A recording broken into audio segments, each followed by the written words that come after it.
ubaye nk'umuntu uhari nk'utanga message ku bantu bose birabure n'abazungu kubera usanzwe uri muri iyo situation nikihe kintu bababwira abantu babaki ufise ivyimviro vy'amacakubiri bivanye na situation umaze kuburimwo nko kugira ati bahe message nihe message wobaha ku mpande zose? The thing that I will say is stop thinking like it's black and white. Start thinking like it's people. Most difficulties come when people are thinking, oh, you are different from me. No, you are not different from me. You are another human being that was created. Bakunzi muri ko muradukurikirana ni Steven Raphael muri rwa rukurikirane rw'ibiganiro byo gukoresha kuri telefone tuvugana n'abantu bari ku migabane itandukanye y'isi. Ubushize twari kumwe n'umuyobozi wa BDUSA uno munsi naho tuvuye muri Amerika dusimbiye ku babanyi bacu muri Canada aho abarundi nkuko twayivuze igihugu cyacu ngari gito ariko abantu b'abarundi bari mu migabane yose ku isi n'ibihugu byinshi byo ku isi. Uno munsi rero tukaba turi kumwe n'umwe mu barundi asanzwe aba muri Canada araza ko twidondora tubwiye hanyuma inyuma yaho turaza kubabwira icyo tugira tuganire ko uno munsi. Kaze inshuti yanje nanje novuga ati izina ndarimenya nk'abandi muba muri bande muri Canada mu gisagara iki? Yego murakoze cyane. Turi hano muri Canada mu bisanzwe nkuko batwita na amazina ya cumi ntuzwe n'Imana Auguste. Bamwe bakaba batuzi kuri Tunzwe Burundi. Abandi hano muri Canada mu gisagara cha Winnipeg aho bita mu ntara ya Manitoba. Ku rubibe rwa North Dakota muri Amerika. Akaba ariho duherereye. Nkaba ndi kumwe hano n'umufasha wanje ariwe. So, my name is Priscilla. I'm Augustine's wife. Numvise n'umufasha wewe wavuze izina ryawe wivuga mu Kirundi hanyuma nawo hageze havuga acha bivuga mu Cyongereza kubera iki bimeze gutyo? Uriya bimeze uko bivanye ariko yakumvise ariko bimunanira gusubiza ati je nitwa Naka ariko yumva ko yumvise ko wifuza kumenya amazina cyangwa uko twumviriza wifuza kumenya amazina aho yaciye yivuga ko je izina nitwa Priscilla mu Cyongereza nk'uko yabivuze. Wumva ururimi ruracamugora gato ariko aragerageza ariko kukumva yakumvise kandi ibyo tuza kuvugana ndazi kaza kuba ariko avyumva bimwe hanyuma ibinaniranye naje turabicisha mu nsobanuzi.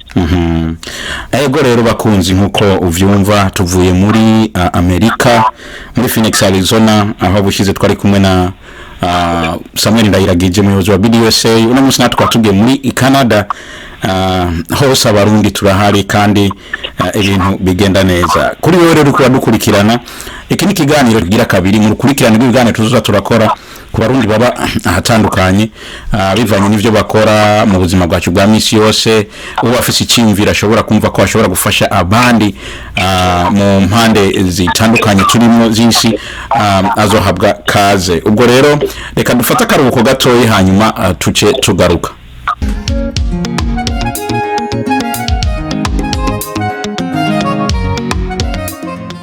Sinzi ko yobaramani canke kubingorane. Kaze mukunzi dukurikiranye iyo ndirimbo uri kurumva n'indirimbo ya Riziki ariko aravuga ngo niko zubakwa ingo, niko zubakwa kubabanye bakundanye umugabo n'umugore, niko zubakwa usanga bifise urugendo rurerure. Nkuko rero twababwiye uno munsi tuvugana kubijanye no kubana abantu tuva mu mico itandukanye ko bavyumvise. Umwe yavuze mu Kirundi undavuga mu Cyongereza. Nkubajije ikibazo byaraboroheye kubona uri mu mico y'ikirundi n'uri mu mico yo mu bihugu twavuga ati uburayi na Amerika, wakuriye mu mico ya Amerika mu mugabane wa Amerika n'uwakuriye ku mugabane wa Afrika na cyane cyane Burundi, byaraboroheye kugira ngo muhure mugere ku rugero muriko? Mu bisanzwe navuga intango ya migora, ariko yifishe intumbero y'ukuri kandi ukagomba kwemeza ico urico, harabamwo kugomba kuzomenya izokurikira. Mu ntango byaragora kuko afite naka histoire mu kirundi navuga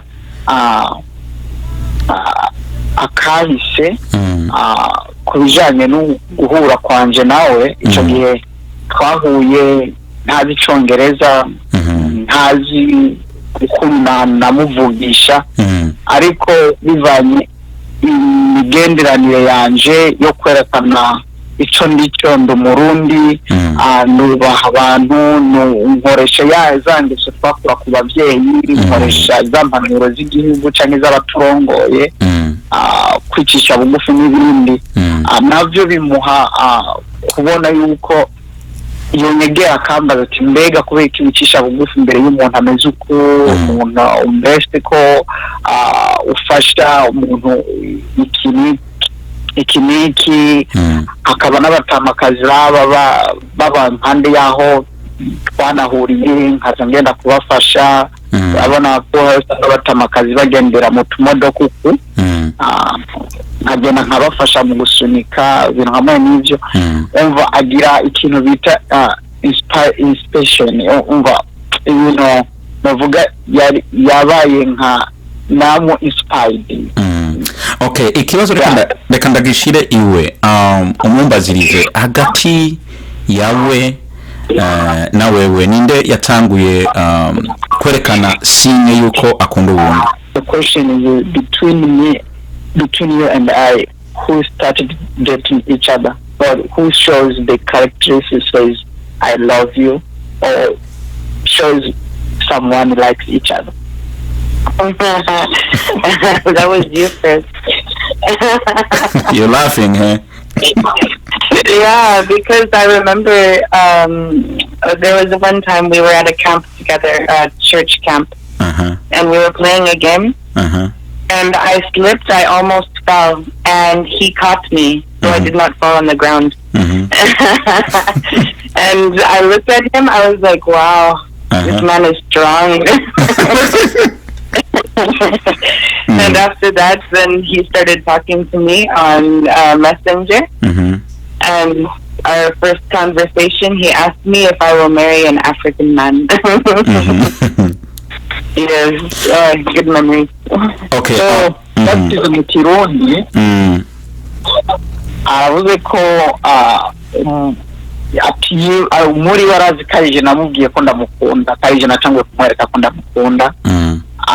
Ariko ngarutse kubyo navuze bivanye nkuko nkunda gufasha cyangwa uko nafashije, uko yambonye fasha. Ari umunsi twahuriye muri camping y'urwaruka, bisanzwe dukunda kugira camping y'urwaruka tugahurira hamwe. Ico gihe nanjye ntabwo nari muzi, nawe ntabwo yaranzi, ariko ico gihe twahuriye kuri youth camping, aho twari tugiye mu nyigisho z'urwaruka kugira dukarishanye mu bwenge. Hanyuma tuba turakina umukino wo kwiruka, amera nk'unyereye, nari nko kure gatoyi, ariko ndasiba ndamufata, ntiyagwa kwiwe, byari munsi yiwe, ndamufata kweri. Nico gituma yatwenze avyibutse. Ya, nico gituma yatwenze avyibusha, ati umuntu yonze nk'uko ariko azafata jewe mbyibushe. Avuga ati umuntu wa mbere. Umuntu ari very strong, umuntu arakomeye vraiment. Sawa sawa. Ico gihe ndibuka yanyuma yacambaza ati mba mu gihugu cyawe, ndamuyamba mu Burundi, avuga ati abarundi murakomeye pe, murakomeye. Wow. Okay, muri ico gihe muri Canada wari umaze igihe kingana gute uvuye muri Afrika? Icyo gihe nari maze umwaka umwe mvuye muri Afrika. Umwaka umwe gusa. Umwaka umwe. Mbe buriya washize muri Canada umwaka uwe. Nimba bitoba bibi kumenya. Nta bibi kumenya, ni byiza kweri. Nashitse muri Canada itariki 26 z'ukwezi kwa gatatu 2015. 2016 muca murahura. Ya 2016 mu kwezi, ahubwo umwaka ntiwari bwakwiye, twahuye mu kwezi 2016 mu kwezi kw'indwi. Twaye muri campus y'Uruharo. Eva itariki 10 z'ukwezi kw'indwi umva niho namudatse, umva ndamusama, umva yabaye, umva wamusama nyine nk'umusamyi ucugira ko vyose.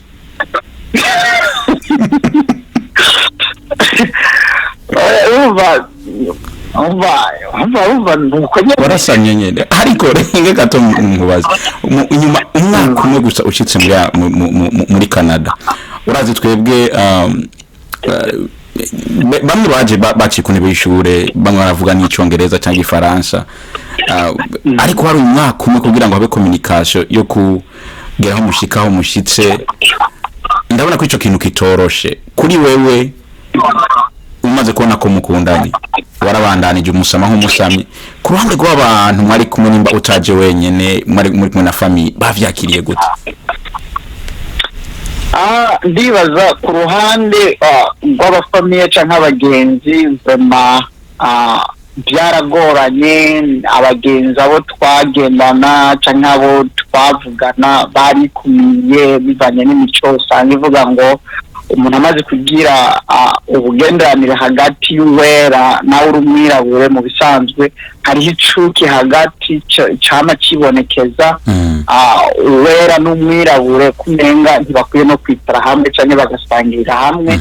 Ariko nje ndashize amazina yo kuvuga ngo uwo ndiwe ngomba ko ndimenyekanisha uwo ndiwe mu gushira hamwe igombe binaniranye mu bisanzwe.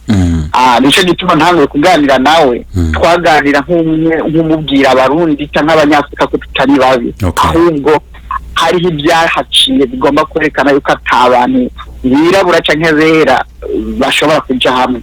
Umva aricyo cyatumye tubandanya tuganira mu bisanzwe, dusubira muri kahise tukabiganirako. Arabona yuko intumbero nziza ari uko abirabure n'abera ko twaja hamwe. Rero icyo gihe abagenzi biwe n'abagenzi biwanje baratuvuye ko kweri, baratuvako kandi bivanye n'icyongereza kibanze cari gike. Byinshi ndanabivuga mu Kiswahili akaca bishira muri Google akabironka mu Kirundi mu Cyongereza. Rero byari ibintu bikomeye, ariko intambwe yanje ari kwerekana yuko hari ibyo dukwiye guhindura, ntitubananye tuba muri kahise, ahubwo kahise tukagira ko hejuru kugira katurongore muri kazoza. Okay, reka iki kibazo ndagishire iwiwe. Nk'umuntu yavukiye muri Canada, akaba aba muri Canada, akafisa abavyeyi bo muri Canada, kubona we akundanye n'umuntu ava muri Afrika amaze umwaka umwe, we kuri we vyaramworoheye. Hanyuma kubijanye na famille yiwe, bivanye n'ibibazo ibintu vy'amacakubiri ya abera n'abirabura, we yavyakiriye gute canke abavyeyi ababanyi bavyakiriye gute muri we?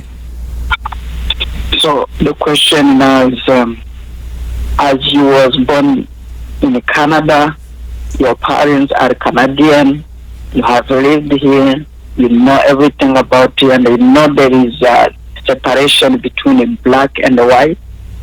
How did you feel to get together with black and white, and how your parents or your friends, they get that position for you being with the black person, when they know exactly there is something separate between black and white?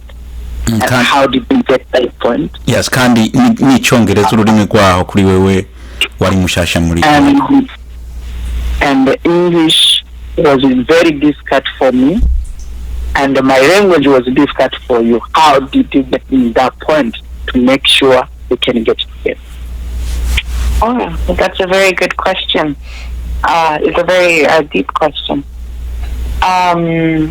So for me, I never really thought about it that he is black, I am white. He's a person, I'm a person. That's all.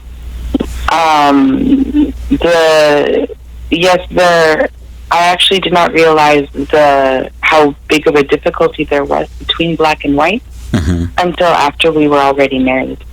I saw racism because I myself, being white, I never really experienced racism. Wow. So I did not understand. I've heard people talk about it, but I never understood what racism really meant until I married my husband. And then I saw people who supported our marriage initially when we got married. A few months after we got married, they changed. And they said, oh, your husband, he has to throw away his culture. And that's when I stood up. I said, no. I married my husband for who he is. I did not marry him so I can change him. So to be honest, I lost most of my friends and a lot of family. I lost a lot of them. Wow. But I don't care because I will never ask somebody to change. That's something that's a rule for me. You are who you are.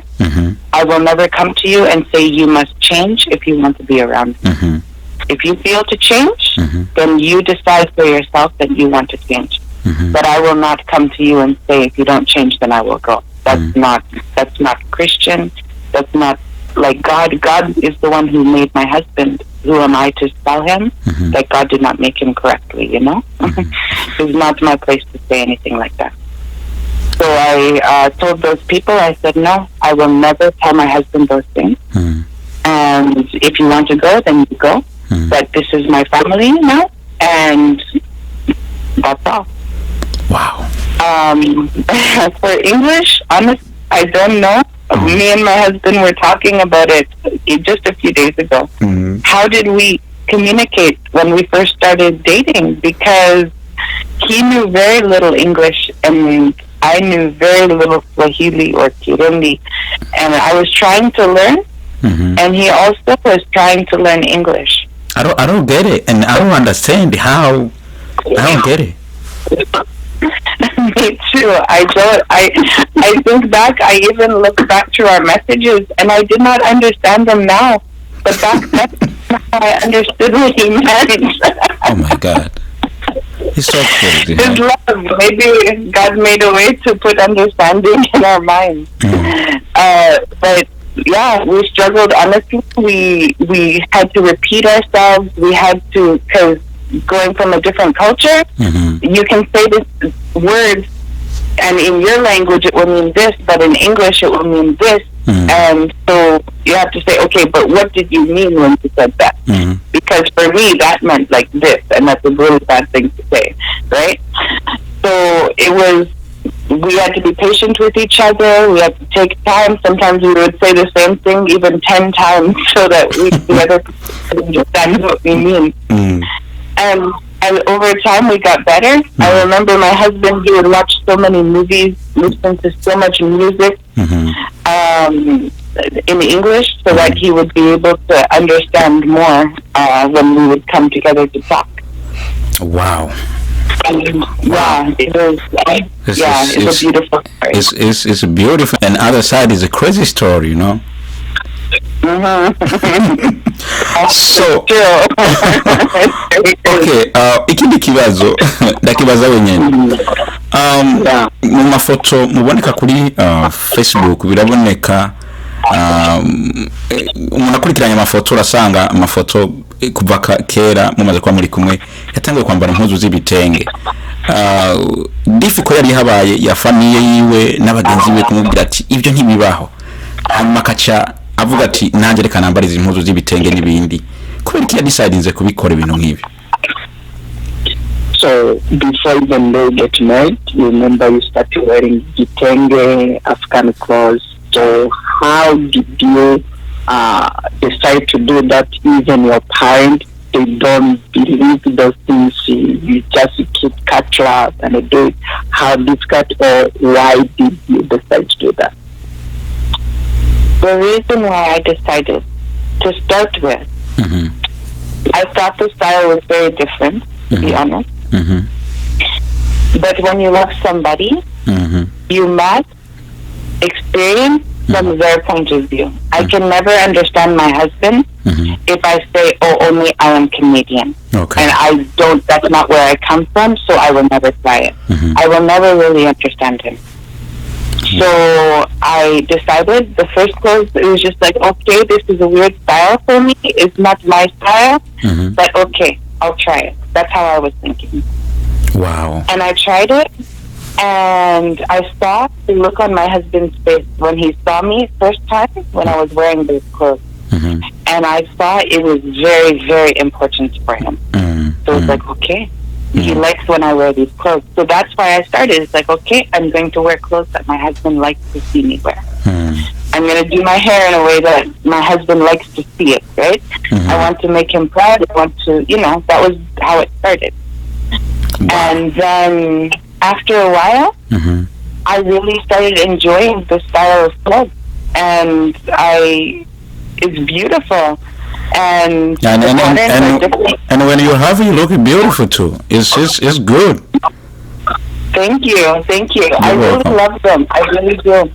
Yeah. And so then I started just wearing them because they're beautiful to wear, and it's become part of who I am.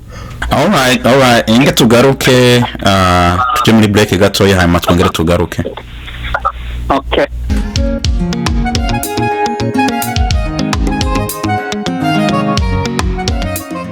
Kuri wewe udusamiye hagati ni Steven Raphael, tukaba turi kumwe n'abatumire bari mu gihugu cya Canada. Nkuko twabibabwiye ko yari porogaramu dutanguye kuzoza turavugana n'abarundi baba ku mpande zitandukanye z'isi, kubera aho umuntu ababaye hariho n'ibintu bimuzungurutse mu buzima bwiwe, mu byo abona, mu byo yiga, eka ndetse n'ibyo ashobora kwigisha abandi, kuko turi abantu Imana muko turema ntiyaturemye ngo no kubera turi abarundi iturema atabintu dufise, yaraturemanye impano, ingabirano, ugutahura, ubwenge n'ibindi biba bitaboneka, ariko iyo bigiye ahabona ushobora gusanga bitangaza abantu. Nubwo rero muba muri kumwe aho urugo ruratanguye, musanga mubaye babiri batatu, abana baraje. Experience yo kubana abana bavuka ku mwirabure n'umuzungu bakundanye bataravye ivyo bintu, kuri experience mufise mubona vyifashe gute? Mu bisanzwe Imana yaraduteye iteka, dufite umukobwa umwe n'abahungu babiri. Mbese aha turiko turavuga haciye indwi zibiri yibarutse. Batwarabibonye, by the way, congratulations guys. Murakoze cyane. Hanyuma nibaze experience dufite yo kubona abana baba bapfutse hagati y'umwirabure n'umuzungu cyangwa wowe witwa umwera. Ego baza batarabirabure, bakaza batarabazungu, bakaza bafite bari hagati na hagati. Baratomoye, bivana n'ukuntu baha indero kandi bikavana n'ukuntu bitwararika. Tureke n'icyo experience yacu tubarera mu mico kirundi, tubarera mu mico kivyeyi, tukabarera mu mico yo gutahura, yo kumenya iciza kizana inyungu zingana gute, kandi tukagomba kwerekana inyungu zacu. Bivanye n'uko je na madame twamaze kuba ikintu kimwe, kandi tuwama dufite kubona yuko iciza ko cyo kwama imbere buri munsi wose. Cyumvikane ko abana ko bategereza gukurira mu byiza, kandi inkuru y'umwana isubiye inyuma, wamaze kubona yuko kuba ndi Murundi, kuba ntinyegeje, kuba myerekana uwo ndiwe, yabonye ko ari wo mugisha wa mbere yobona ko abana bokurira mu muco w'ikirundi.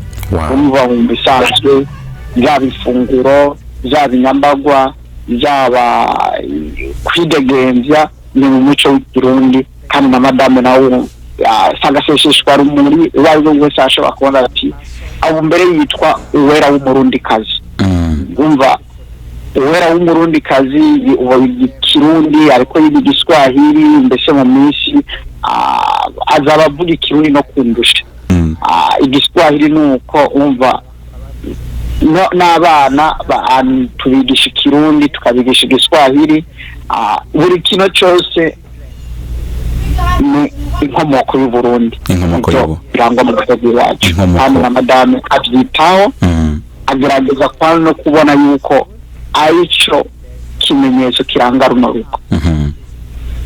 Okay, bivanye nuko yakuze akaba mu kuvuga yavuze ati kugira ngo abone ikibazo kiri hagati y'abazungu n'abirabure nta experience yari bwa nta nubwo numva yarabibona akavyumva ati mugabo amaze kuba mubanye niho yabibonye.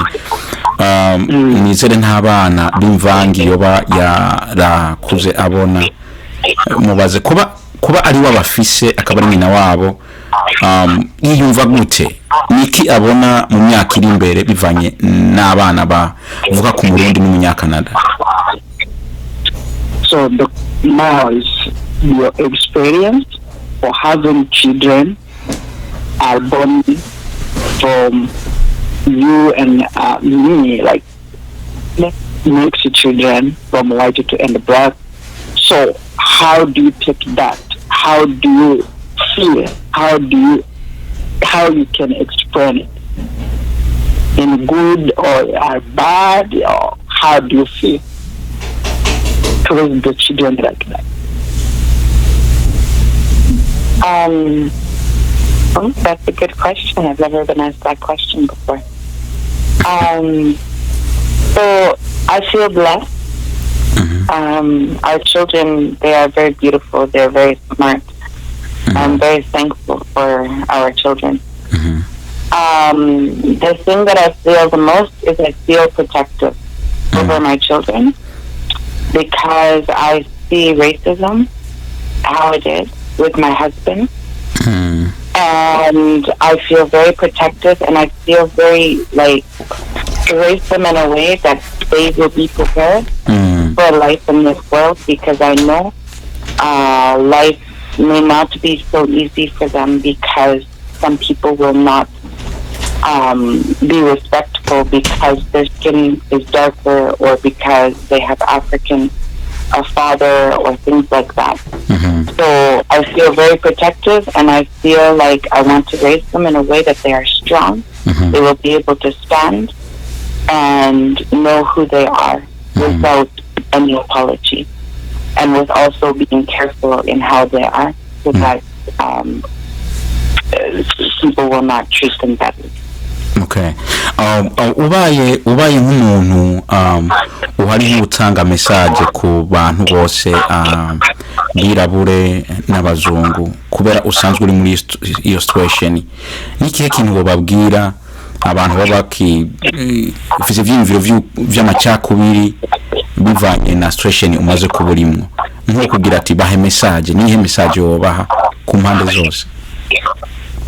So if someone asks you to give people message to white and the black and the way they are making the racism or separation, a division between the black and the white, so what message you can give them for those people understanding or recording your experience for living in this situation? The thing that I will say is stop thinking like it's black and white. Start thinking like it's people. Most difficulties come when people are thinking, oh, you are different from me. No, you are not different from me. You are another human being that was created uniquely. Every person, if you want to go into that, every person is different. So stop thinking black and white. Start thinking people. You are a person. I am also a person. Stop listening to what people are saying and how people are trying to trick or confuse your mind. Understand this is your family. These are people. Take importance. The relationships, they are the most important. Doesn't matter whose skin is darker, whose skin is lighter. That doesn't matter anything. Take importance, the relationship that you have. And if there's people that are trying to mess with your mind, people that are trying to say that you're not good enough, or you have to change this, or you have to change that, don't stop listening to them, because they are going to destroy the beautiful relationship that you have. Because if I had listened to everybody that had said all those things, I would no longer have this beautiful relationship with my husband. I know that I wouldn't. But because I said no, stop, that's enough. It doesn't matter if they go, because my relationship with my husband is most important. So don't think black and white. Think people. Think person. Yeah, human being. Yeah. Exactly. So even here I have a question. Because maybe black will say is white according the system have been taught in school, or racism have been taught with previous generation, or recording our history. I can feel I can be with you because your grandpa, whatever grandpas, they colonized our grandpa, they killed our grandpa, they did it. That comes all written every time. So black or for another people, they have been in that situation. So what you can say about that? Because like me, I would say, oh, how can I accept white when they did this bad, and until today there is something still going on, kill black people for no reason, shoot them, do like, you remember when we went to buy a car, they took me out, they needed to listen to you because you are white. So what message you can give them? Because that's the big question, because it's recording how like the past. So what you can say about that? Well, every person's past, it shapes their future. There are things that white people have done and are still doing against black people that are so horrible. And I cannot feel angry, I cannot feel upset when an African person does not trust me. I understand why. I really truly understand why. Because there's more pain in that person's history than I will ever understand. Just because I myself would not do those things, other people who looked like me did them. Yeah, and I can understand why they will have a difficult time trusting me. So when somebody comes to me and says those things, I do not get upset, I don't get offended, I understand. I really do understand. And what I say is, watch me. Look at who I am. Watch how I am with everybody. Watch how I talk, watch how I act. Because just because I look like those people does not mean I am the same as those people. And maybe they will not trust me today or tomorrow or even next year. But one time they will see, okay, this person is different from those other people. Wow. But when you have those, when for any white person who is listening, if people say those, don't get offended. Don't get hurt, because we don't understand how that feels. I don't have those stories from my grandparents that another nationality came and attacked them. We don't have those stories in the white history. So we cannot fully, I say I understand, but we cannot fully understand the pain. So be patient and don't get offended, don't get angry, accept it, and continue being who you are. Wow, thank you so much. Wow, that's good, huh? Feel it. Okay, nk'ubu iyo umuntu avuze Uburundi avyakira gute ariko arazunguruka ariko aragira gute akumva uburundi muri we yiyumva gute? How do you feel if someone, like most time I say Burundi, I love my country, or someone comes, I'm Burundian, or someone says change yari kuri internet ari hose ahuye n'ikintu bibonekana ko gifitanye isano no Burundi yiyumva gute? For shopping or internet, you see flag of Burundi, or you see Burundian, or you hear anything about Burundi, how do you feel? I feel happy. I feel like, is somebody that's connected with my husband, means is somebody who is connected with me. And I am so excited. I hope soon we will be able to go to Burundi, so I can see the place where my husband comes from. Because it's something, means they're connected with my husband, they're connected with me. I must talk to them. Ujere kuri wewe histoire yanyu iraryoshe kumviriza. Nizere n'umuntu wese ariko arakurikirana kuri wewe uri kurakurikirana ibi ni ibintu bitaboneka cyane kandi biba bihari. Kubivuga ni kuriya ko umudokiteri aba ariko aravura umuntu canke avuga ko abantu dukwiye kwigenza gutya tukagenda gutya kugira ngo ntitugware abandi nk'abaganga kuri twebwe. Wewe nk'umubanye niwo mubakanye mudasangiye urukoba, ndazi hari benshi bashobora kuba banezererwa nuko mumeze abandi ntibanezerererwe, nk'abo babiyumvira cyangwa bari mu gukundana bari muri system nk'iyanyu wo babwira iki? Murakoze cyane, ni ikibazo cyiza rwose. Mu bisanzwe icyo nababwira umuntu ntahindure uwo ari we ngo kuronka inyungu kanaka. Kandi tuvuge kuba agenda umurundi aba mbanye n'udodohuje urukoba, ntibica bisobanura ko nca mpinduka umuzungu canke uwundi muntu. Bandanya kuba umurundi ariko abana n'uwundi muntu. Bisobanura ko ngomba kuvuga ko imyitwararike yanje ibaye y'Uburundi, uyu akumva kabanye n'umurundi, niyumve kabanye n'uwundi yaciye atora ijya mico yiwe, ariko akumva kabanye n'umurundi.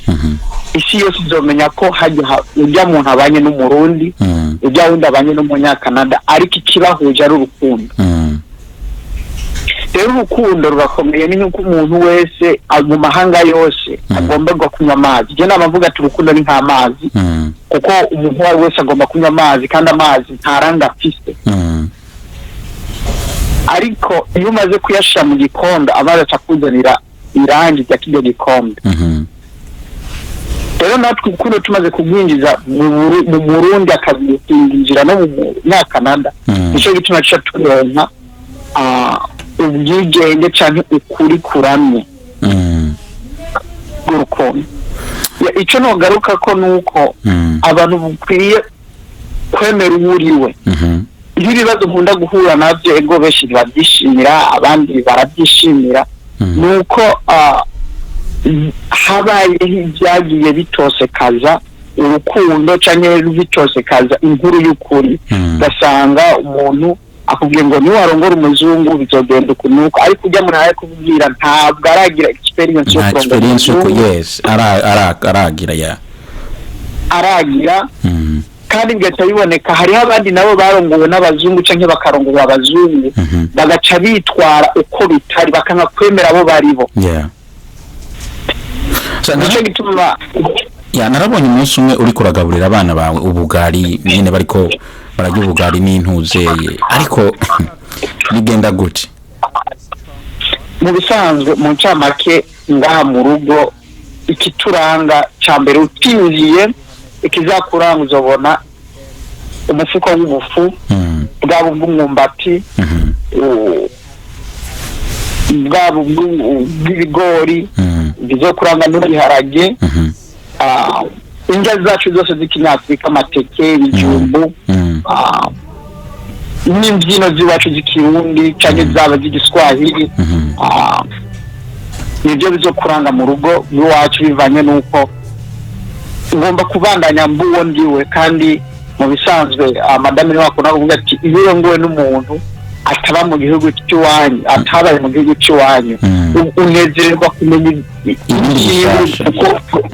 ibyiwe cyane bivanye n'uko muba mu gihugu cyabo umva byumvikana ibyabo ko ndabizi ariko ibyanje ntabwo byazi agomba kubibonera kuri jewe igihugu cy'iwanje icyo yumva ku matwi agomba kucyumva muri jewe agomba kukibona muri jewe agomba kukiryamamwo muri jewe agomba kukiryamwo ibyamwa muri jewe umva buri kintu cyose n'icyo igihugu kiri muri jewe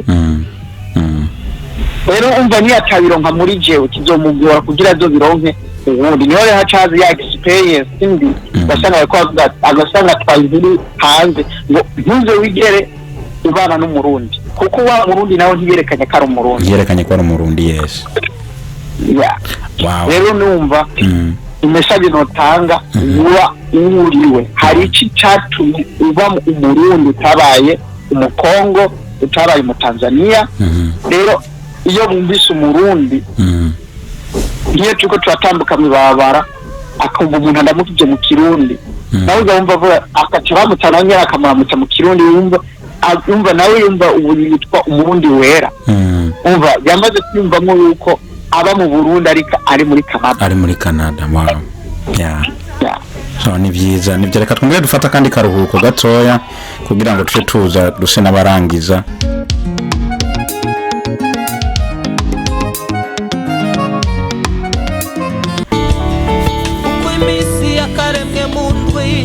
ndamubona rimwe cyangirene urihangana mwana niko kuzuba kwa mama zirana ni urihangana mwana niko zubakwa ni indirimbo niko zubakwa ya Riziki indirimbo ivuga ku bijyanye no kubana mu bana w'abantu uko abantu dukwiye kubana dukwiye kubaho ni indirimbo nziza cyane bari kurakurikirana ubwo rero aho mugereye aho tugereye urugendo ruzobandanya gute byifashe gute ejo haza hameze gute muhabona gute nike kintu mushobora kubwira abandi bantu batarashikayo aho muri mu bisanzwe urugendo ndabona rumeze neza Imana ibandanya kuduhezagira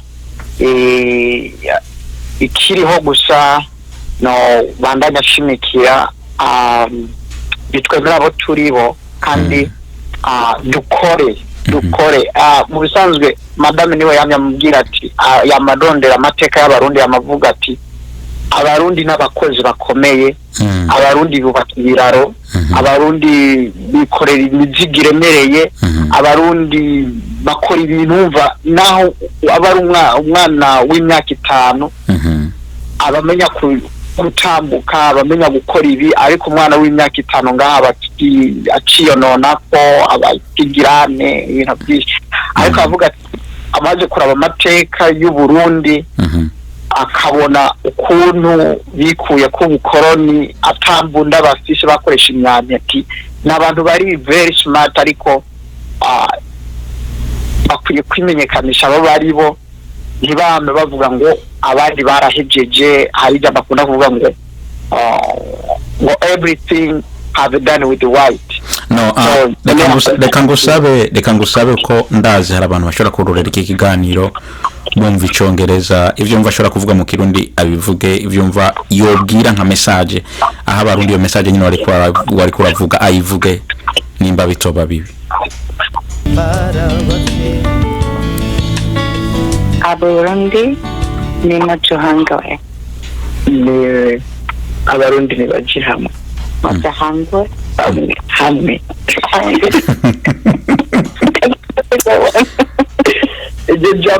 jambo nani yari parangwa oya nari subiremo narivuge kwero no musara rivuga abarundi ni muje hamwe ni muje hamwe hamwe hamwe mukorere hamwe mukorore mukorere hamwe mukorere hamwe hamwe.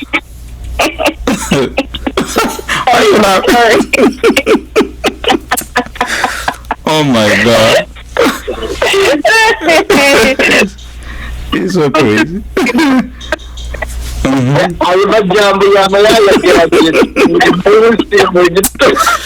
Oh my God, it's so funny. Abarundi nimuje hamwe nimuje hamwe muje hamwe mukorere hamwe Yeah. hamwe no hamwe amajambo kuko ari igitabo yasomye cyo mu wa kane cyigisha imperekeranya rero mwe na mwe abivuga cyo kimwe. yamamaza ati itandukaniro riri nkamwereka ati ni nawe na akavuga ati none me na pe na we na mwe no biri kumwe mvuga ati no biratandukanye. numva mugezaho muhera ucyumenga muri abakomedia. Vraiment hari video nkunda ko bandiko ndafata iyo ndiko ndamwigisha ikirundi canke ariko araciga kuri online agaca mbwira nkumvuye nko ku kazi akambwira ibyo yize ndatwenga nkuma umva nkuma. Wow. namubwiye avuge imwerume yambwiye ngo nkumwe. mubwira bivuge twumve none.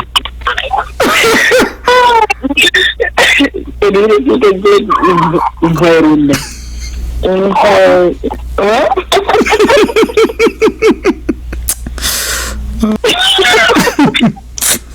Rafaeli ndabwiye ati twaba dutwenga ngaha natari shana ukuri ya biranezereje cyane kweri.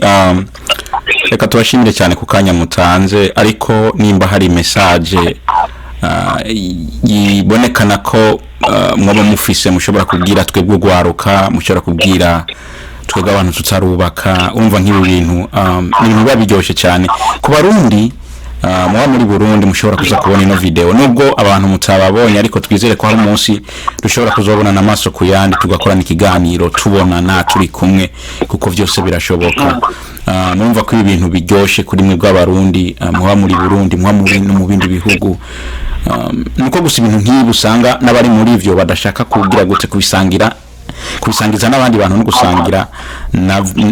gusangiza navyo abandi bantu, ariko kuri mwebwe twegera igihamana cyo kuba turi kumwe muri DSW Bishop.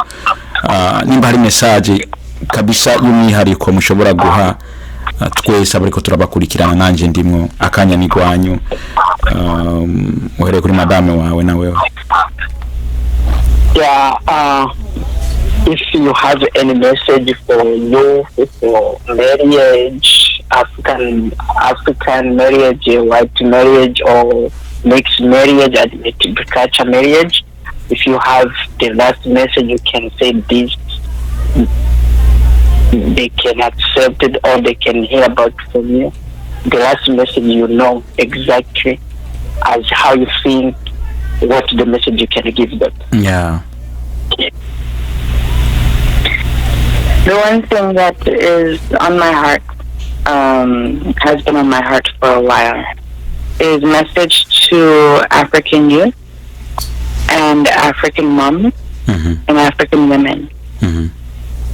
Is do not change who you are when you come to America, when you come to USA or when you come to Canada. Please, I beg you, do not change who you are.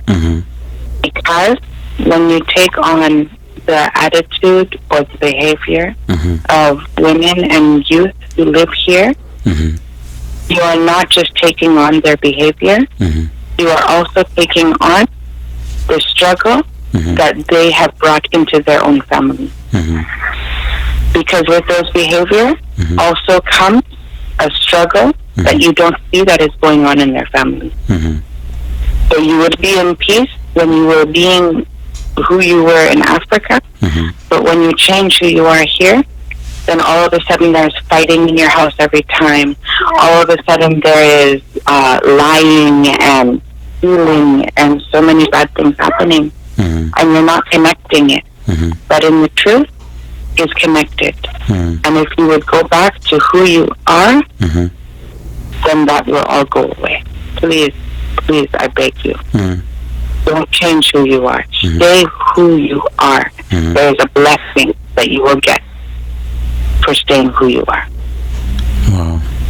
Okay, kuri icyo kibazo avuze ni nayo mpamvu nkanje turiko turaganira ndamwumva ibyo ariko aravuga tabitahura no bimubaza mu cyongereza ariko numva kubivuga mu kirundi barambwiye ko akunda gukurikirana ibiganiro nkora n'ikihe kintu na yombwira nanje uko mu vyumviro byanje no kuzokora ibiganiro mu kirundi kugezaho inguvu zanje zizoba zishitse mvuga ati aha numva ko ntobikora ariko numva ko nzobikora mu kirundi n'ikihe kintu yombwira nkanje bibonekana ko nkunda kuba nkora iki kiganiro kandi nabitangiye kuva kera kandi numva ngiye kuzoguma mbikora mu kirundi nkuko agiye kuvuga ati umuntu agume kuri yari abe uwari we ntahinduke n'ikihe kintu yombwira canke yo bivuga ko bivaye n'ikimviro cyacu.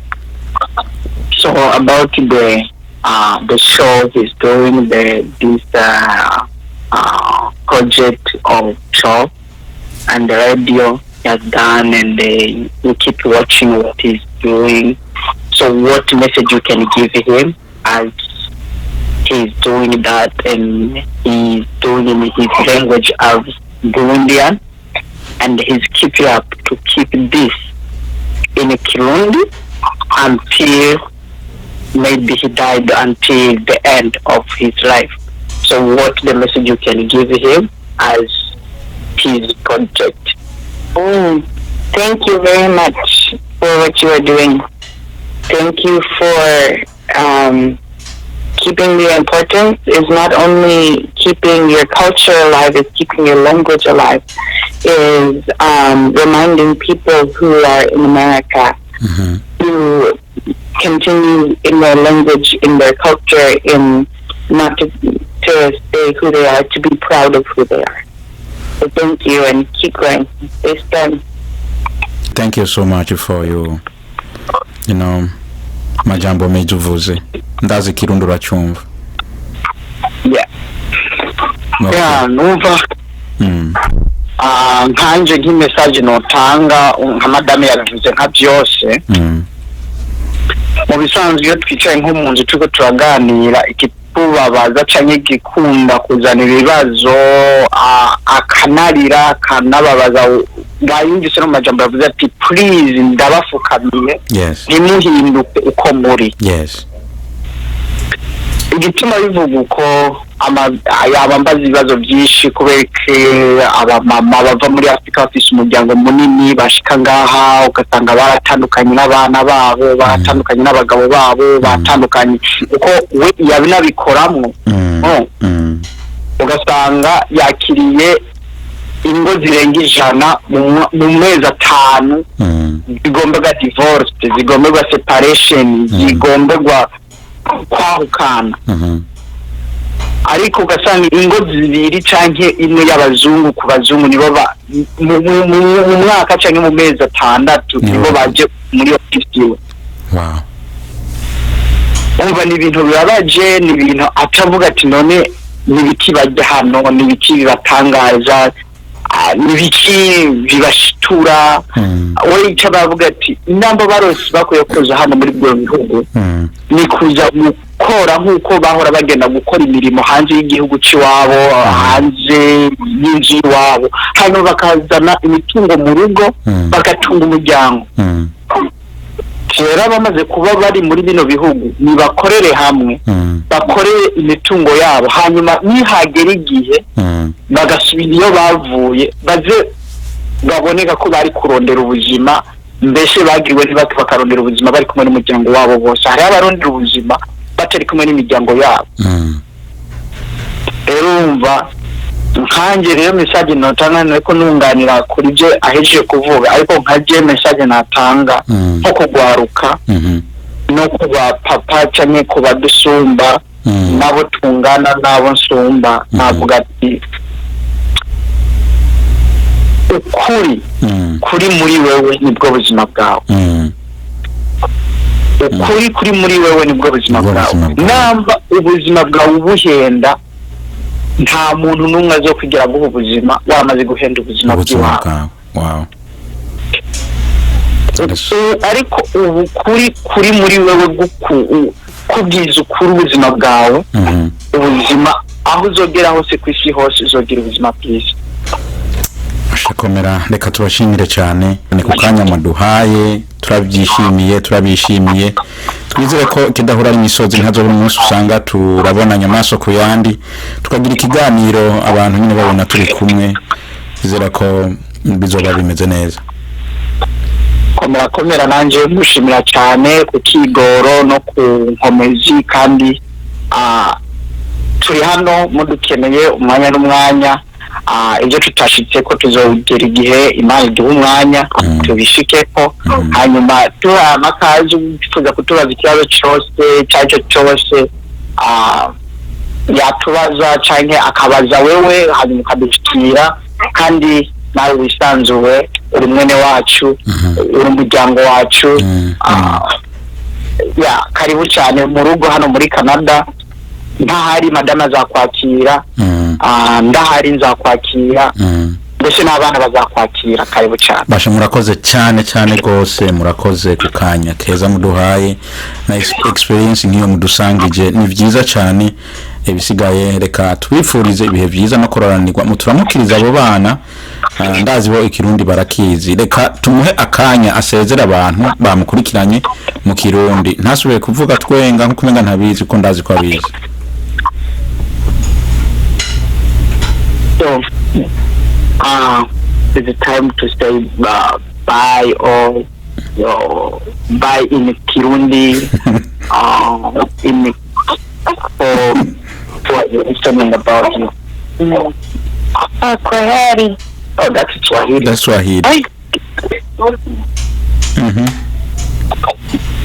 Nakasaka. Nagasaga turabakunda.